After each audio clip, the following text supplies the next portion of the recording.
Hey everyone, this is Hannah Romero with the Rocket Miner giving you today's video update. As you know, for a while now we've been giving you daily COVID-19 updates because we wanted to keep giving you the latest information about the virus as we heard new updates and information, keep you up to date with the numbers and recoveries. But thankfully things are starting to slow down a little bit with the virus. As we know, it's still out there, it's still something that we're keeping an eye on and we're concerned about, so we'll keep giving you those updates. But as things reopen, as the numbers slow down a little bit, there's not always a lot of news every day to give you that concerns the virus directly. But here at the Rocket Miner, we wanted to keep giving you daily update videos anyways, but to start folding in some other news, and not just things about COVID-19, but some of the other top stories, things going on locally especially, but around the world, and how they impact us here in Wyoming. So we're starting to switch up our videos a little bit, which you may have noticed in the past week or so, that we're starting to bring in other news stories and other information that isn't just relating to the virus. But we do want to keep doing these daily videos for the time being. We don't know if we'll be able to keep up with them daily indefinitely, but for now that is our plan. And we just want to be able to give you other stories about things that are going on locally and give you this video format where we can kind of hit the highlights of some of the biggest news and give you updates, and then you can keep checking with all our other sources for more information about them. So today, for the update that I wanted to give you, I wanted to talk about some of the protests and rallies and vigils and movements that are going on. Obviously, we're seeing these all around our country and all around the world right now, but we've been seeing a lot of them happening in Wyoming. So I wanted to give the local and the Wyoming perspective on some of the protests and rallies that we've seen that involve the death of George Floyd, the Black Lives Matter movement, and connected topics of racial issues that people are having these protests and these rallies to have this conversation.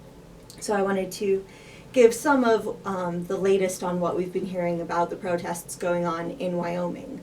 Earlier, some of the first and earliest ones we saw were in the bigger cities like Cheyenne and Jackson. We heard about those, but even this week and in the last few days, we've seen more happening in even more local places here in Rock Springs, in places like Pinedale, and we heard about Cody. So I wanted to share some of those things that have been going on. Specifically wanted to give some of my personal experience with the vigil that happened last night in Bunning Park in Rock Springs. I did attend. As a matter of my personal beliefs and opinions, I wanted to be there personally to show my support. But I also wanted to be there as a reporter for the Rocket Miner, just to cover the event and to be able to share the voices of the people who were there and what they were saying. So I attended the vigil. I just knew that there was going to be a vigil / protest / memorial in honor of George Floyd and in connection to just all of the events going on around our country. That was planned for Bunning Park last night from 7 to 9 was the information I saw. I think there's been some amount of miscommunication or just misunderstanding about when and where events are happening, and I don't know exactly what's going on with that. I don't know everyone who's been organizing these events, so I can't speak to exactly what happened. The event last night was interesting because I don't believe that any of the people who originally organized it were actually there. And again, I'm not sure what happened there, so I don't want to make assumptions or make statements about why that happened. I'm assuming there was some kind of miscommunication or misunderstanding. But a lot of people had heard that there would be a vigil in Bunning Park at 7, so people showed up for it. About 20 to 30 people, and the numbers changed a little bit as some people came a little later. But when I counted, there were probably right around 20 to 30 who ultimately showed up to be part of that. And at first it was a little confusing. People didn't know exactly how the event was going to be organized, where we were supposed to be, what we were doing. So people were kind of just waiting around the park to see what happened. And then some of the guys who came to be part of it started asking people, like, are you here for the vigil? Are you here? Where are we meeting? What are we doing?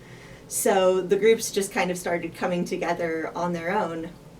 And even though no one was exactly sure what the original intent for that event was supposed to be, that many people showed up just because they heard something was happening and wanted to be part of it. So even though there wasn't that clear organization for the event, the people who were there wanted to do something, so they made it happen. So there was also a Boy Scouts meeting of some kind going on at the main stage that's there in Bunning Park.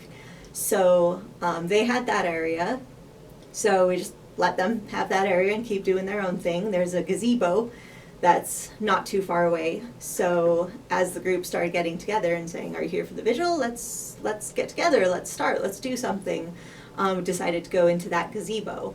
So most of the group kind of made a circle around the gazebo, trying to social distance. We couldn't keep the exactly 6 feet between people rule because people kind of lined the whole outskirts of the gazebo, but that way the people in front of you were pretty far away and you had maybe a few people next to you. But most of the people there were wearing masks, so most of the people were trying to be conscious and careful about COVID-19 precautions to take.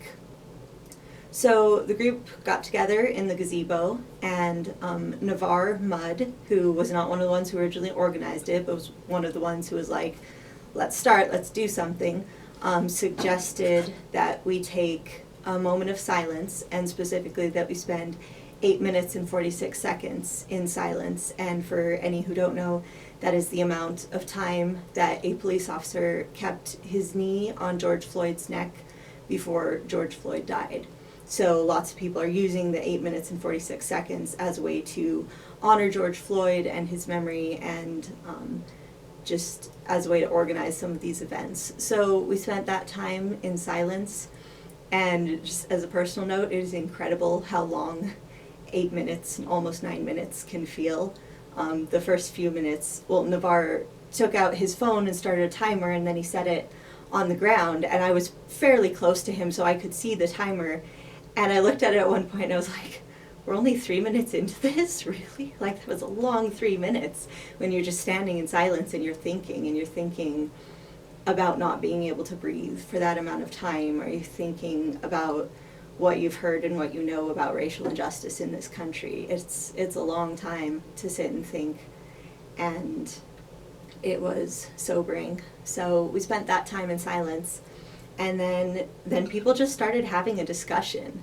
And since there wasn't much structure or organization to the event, it was just kind of people jumping in, just having a conversation with the 25 or so people that were there. And there were some people who spoke more than others. Obviously not everyone feels comfortable speaking up in a setting like that, which is totally fine.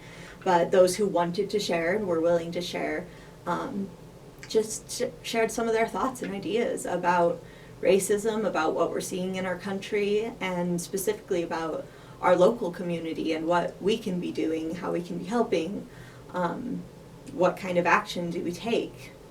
So it was really interesting. I think it was a really good, positive discussion. People there were very supportive. Everything was very peaceful and just mostly upbeat and positive, and how can we help and how can we do better.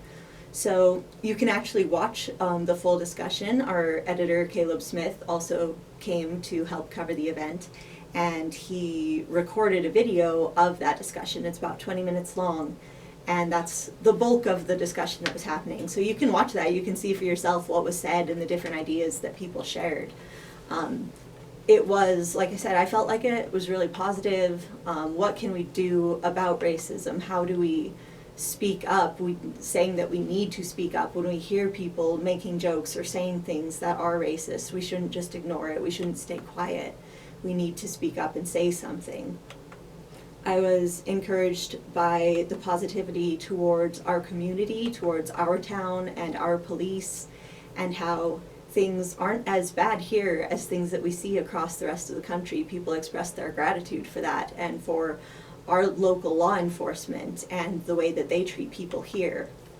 And one of the biggest points was just the importance of communication and of having conversations with people about what's going on, about how we can respond, about our different reactions to it. And a lot of people just talked about wanting to do more and to keep going and to get other people who are involved, because obviously there are lots of groups locally who are interested in this issue and who want to have conversations. But there does seem to be some miscommunication, and just we're not all connected together right now. So lots of the group was saying, how can we do more? Can we do some more protests? Can we do a march? Can we have a time when we sit down with our local law enforcement and have a discussion with them and like plan an event like that?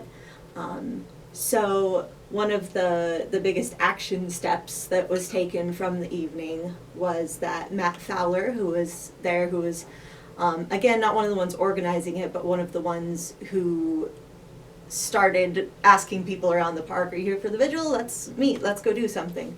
And one of the ones who spoke during the discussion, he went around and got everybody's names that was interested in being part of a Facebook group, and he just started a public Facebook group called Black Lives Matter Rock Springs.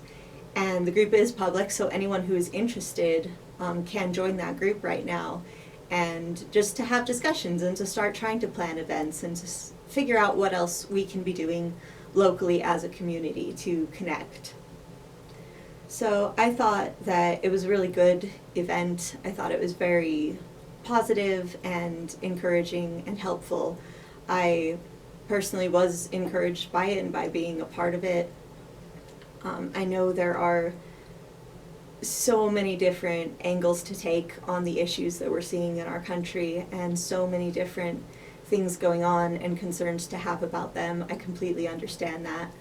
But I personally think that there are problems in our system as a whole, and that racism is still a problem that we see in this country, and it's something that we should respond to, because people's lives are important and we should defend people's lives. I think that diversity is important, and that everyone is equal and should have equal opportunities and be treated equally.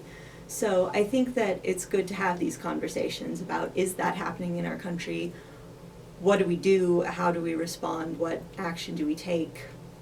And just to connect with people and to talk with them. Even after the protest, after most of the people went home, there were just a few people that were still hanging out in the park. I was waiting on something, and I started talking with this amazing young black woman who came to the protest, and she didn't talk much during the group discussion, but then when I was able to start talking to her personally and individually afterwards, it was really interesting and really cool just to hear her share her stories and experiences. She grew up in California and came to Wyoming, and she said that she grew up in a pretty diverse community and had not experienced much racism until she came to Wyoming. And she lived in different places in Wyoming. It wasn't just in Rock Springs. But she said there was one job where a manager did not want to train her because she was black. There have been times she was in a restaurant and had waiters not want to serve her because she was black. And I think it's so important for us, and what I've been trying to encourage people to do through this whole time is take the time to listen. I know it's easy to get defensive and to react and to want to jump in and start just throwing things into the conversation. But I think it's so important for us to listen first, especially to listen to our black neighbors and friends and community, and to hear what they have to say about their experiences and about their thoughts and about the pain they're going through and what life is like for them.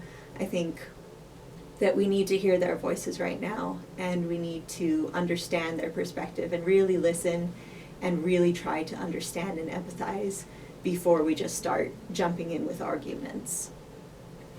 Also, saw two interesting stories that we shared on rocketminer.com today that we just posted that are from other Wyoming newspapers through the Wyoming News Exchange. There was a protest in Pinedale that more than 100 people joined the protest. I think they marched down the street for a while and then had a place where they stood.